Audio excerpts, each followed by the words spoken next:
So I'm in Glasgow right now for the launching of the SNP's manifesto for the 2026 election campaign. And I'm just about to go and do an interview with my old pal Stuart Cosgrove. Good morning, I'm Stuart Cosgrove, the writer and broadcaster, and I was raised and born in the wonderful housing scheme of Letham, like my dear friend here, Jim Fairlie. We grew up maybe 500 yards apart, and we've still got a wee bit of that in our soul. So Jim, first big question, why should people that are living in Letham, North Yorton, Craigie, the big housing schemes in Perth, why should they be voting SNP? They should vote SNP because the SNP is the only party that looks after all of the people of Scotland, whether it's rural Scotland, whether it's urban Scotland. And they should vote for me specifically because I was born and brought up in Letham, Tiller, Craigie. That was my playground as I was growing up. I know the area, I know what the issues are, but also know what the opportunities are. And if you want someone who actually really understands your community, then I'm definitely the person to do that. Now, one of the things that is concern for all candidates is that in areas of multiple deprivation or places that have got a challenging economy, it seems as if the arrival of reform offers a simple solution, but it's not quite so simple when you look at it. No, and I think the word simple is probably the key word you've used, Stuart. They offer simple solutions to complex problems.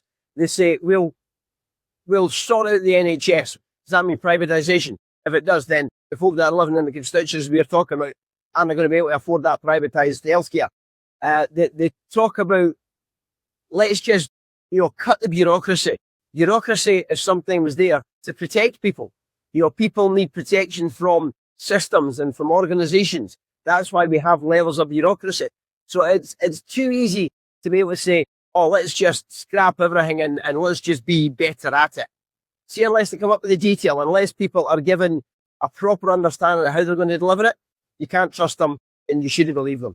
Jim, one of the other things that's always fascinated me about you, you were the only person I know for Letham that became a farmer.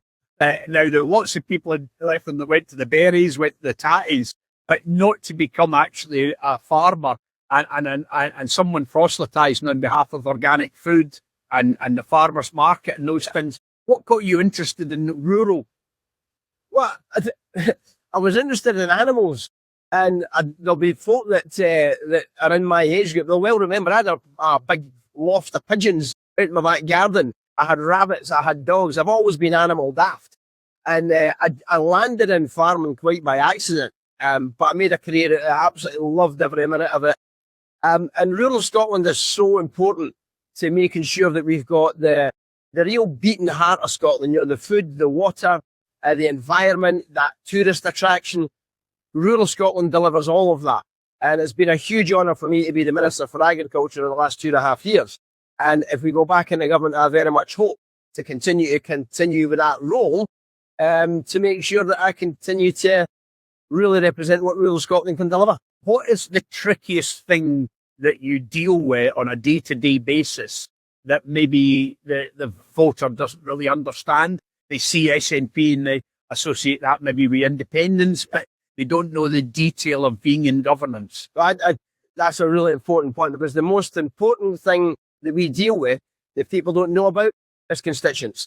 And it's making sure that constituents are properly represented if they've been let down. We've got stuff going on just now with Sam Elgimel, the surgeon in Nine Wells in Dundee. I was the first SNP politician to come out and make sure that a public inquiry was actually delivered.